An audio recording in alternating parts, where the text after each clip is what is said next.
Regresamos a Sin Filtro, vamos directamente a la encuesta que hemos lanzado en Twitter. Nos dice, ¿el retraso en los casos de justicia se deben? Bueno, preguntamos a los internautas. Un 81% cree que son tácticas espurias, que buscan dilatar los procesos, y solo un 19% cree que esto se debe al marco legal vigente. Estas son las opiniones que a este momento este sondeo de manera preliminar recoge en Twitter con la etiqueta SF Crisis Justicia. Bueno, lo que hay que aclarar es que, bueno, sí, el marco legal vigente permite este tipo de cosas. Y en el Congreso de la República hay ahorita un impasse. Algunos califican este momento como un debate constantino que tienen. Otros creen que es pertinente y necesario el debate que se está realizando en el Congreso de la República, porque no se pasa de un artículo que ha generado roces y ha generado ronchas en diversos sectores. ¿Qué pasa con las reformas al sector justicia? Hay quienes ya le cantan las golondrinas y otros que dicen, no, de momento, es una cuestión de madurez que poco a poco va a ir avanzando. ¿Cómo va ese proceso? Luego de ver un sistema de justicia que no funciona, ¿cómo va ese proceso de reforma? Sí, bueno, si estamos hablando de los procesos judiciales que se tardan un montón de tiempo, el proceso de las reformas también parece que va un poco por ahí, por ese camino, ¿no? O sea, ya las primeras reformas se iban a discutir a principios de febrero, ya estamos llegando aquí, se sigue dilatando el proceso, ¿verdad? Yo creo que es una lucha que se tiene que hacer por diferentes frentes, que de hecho no son reformas radicales al sistema de justicia, pero sí son necesarias para dar un paso, por un lado, en una cuestión administrativa que tiene que ver con el Consejo Nacional de Justicia, para que no se den las perversiones que se están dando, que hemos visto en los últimos años y que aliviaría bastante a ese Consejo Nacional, aliviaría bastante todo el sistema de justicia, y por otro lado, una cuestión de simple reconocimiento, y que yo creo que es una deuda histórica que se tiene, ¿verdad?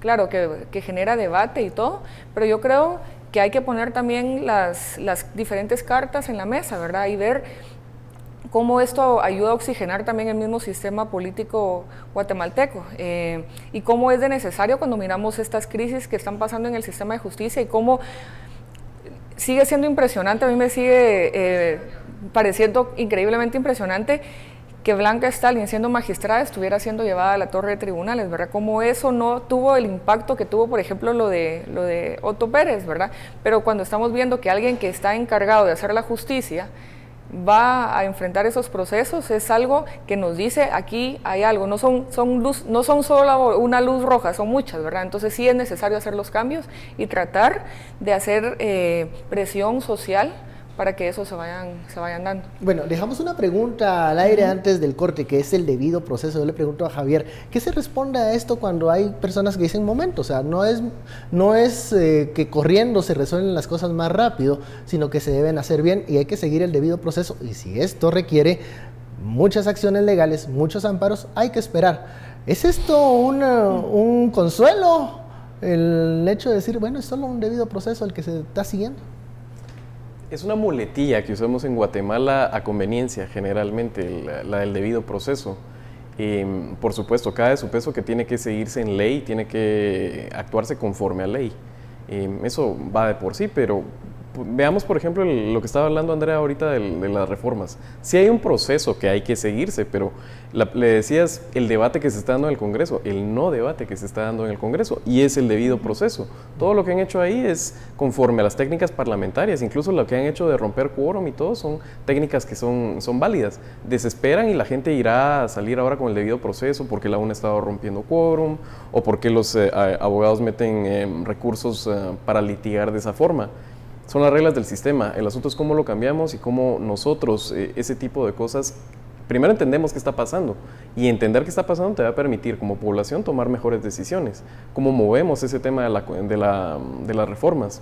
La batalla ahora en el Congreso, que ya está cuesta arriba, y el no debate que se está dando ahí, cómo lo podemos trasladar a una ciudadanía ya a la hora de votar y que entiendan que lo que está sucediendo, lo que estamos viendo en las noticias a diario, esa es la batalla que tenemos que dar en el Congreso, y no es la reforma al 203, que al final de cuentas es el parapeto precisamente para ganar tiempo, ¿verdad?, que se está utilizando. Ahora, hablando del 203, hay muchos sectores que dicen, ya, votemos ese tema para ver si finalmente se va a aprobar o se va a improbar y seguir con el resto de los puntos. Hay otros que aseguran que es momento de profundizar ese debate. ¿Por dónde nos vamos, Andrea? ¿Lo importante o lo urgente?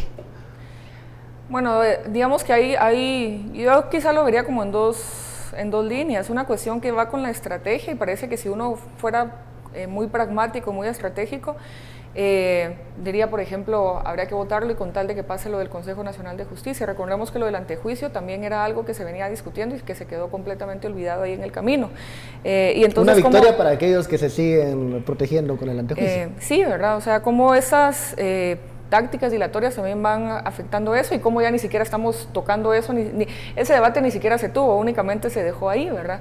Y bueno, y ahora la cuestión del 203, yo personalmente yo creo que sí es una lucha que vale la pena hacer y en mi opinión no es una lucha lo suficientemente radical, es una cuestión que se queda únicamente en reconocimiento, que es necesario, pero yo creo que habría que profundizar más, pero eso depende también de una correlación de fuerzas de la misma sociedad civil, especialmente de los grupos y de los pueblos organizados, y eso será ya decisión de ellos, ¿verdad? Cómo lo van enfrentando, pero una de las cosas que dijeron es, nosotros si queremos que esto vaya caminando, y vamos a apoyar el paquete de las reformas de justicia, ¿verdad? ¿Ustedes creen que... Adelante, a ver. Dijeron algo interesante también las autoridades. Yo creo que están dando muestras de una madurez política de la que tenemos que tomar nota y aprender mucho.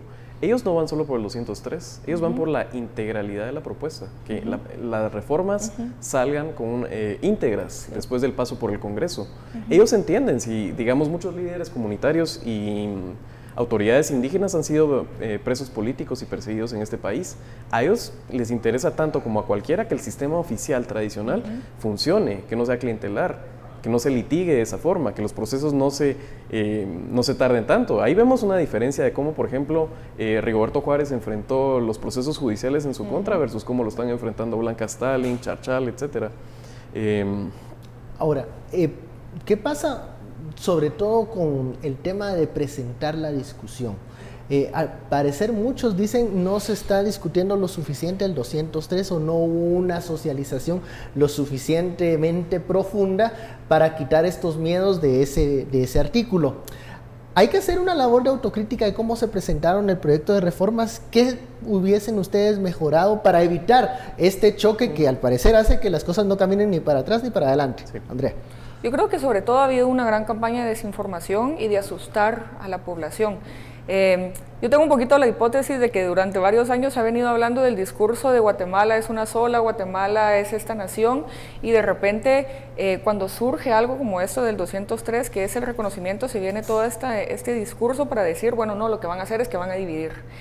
Y en realidad no es eso, o sea, cuando uno lo mira es una cuestión únicamente de reconocimiento, no se está hablando ni siquiera cercanamente a lo que se habló, por ejemplo, en el sur de América, que eran cuestiones de autonomías.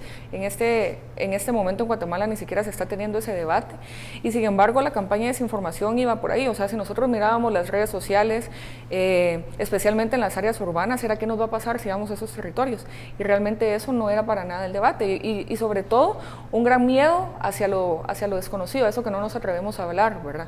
Y entonces cuando mirábamos de repente estos espacios en los cuales las autoridades indígenas explicaban cómo estos procesos han venido ocurriendo en las comunidades, cómo es también otra forma de entender la justicia, que no es únicamente una cuestión penal, sino también de reparar, ¿verdad? Que el daño que se ha hecho a la comunidad, al tejido social o a la persona se logre reparar, y eso a veces no se logra con que únicamente alguien vaya a la cárcel, sino hay otras medidas, ¿verdad? Como eso no necesariamente riñe con el sistema tradicional de justicia, que es este que estamos hablando, que está en crisis y que se entrampa y que nos da mucha frustración, sino que también se logra complementar de una forma que lo hace mucho más eficiente en su conjunto. Bueno, vamos a una pausa, me queda pendiente Javier para hablar de esta autocrítica al proyecto de reformas, cómo se presentó, cómo se discutió y cómo se pudo haber evitado en algún momento esta división que creo, no sé de ustedes, pero a mí me parece insalvable en este momento. Hay que ver cómo se rescata el proyecto de reforma constitucional, y envíe sus comentarios con la etiqueta SF Crisis Justicia. Volvemos.